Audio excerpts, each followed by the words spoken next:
fix the render stop problem in DaVinci Resolve. And if your exports fail, let me ask you, are you rendering projects and noticing that the process stops unexpectedly or fails midway?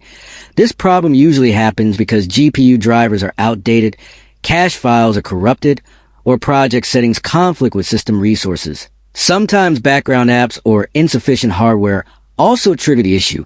Many people search YouTube or social media and find long guides with risky file deletions, complicated settings changes, or steps that feel hard to follow.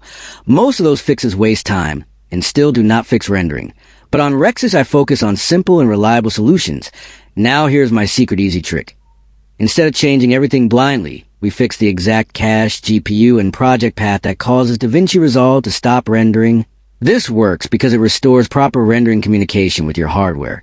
The method is fast, safe, and works on all setups.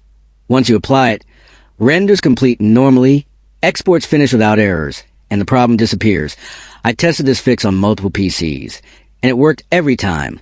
That is why Rexus shares smart, stress-free solutions.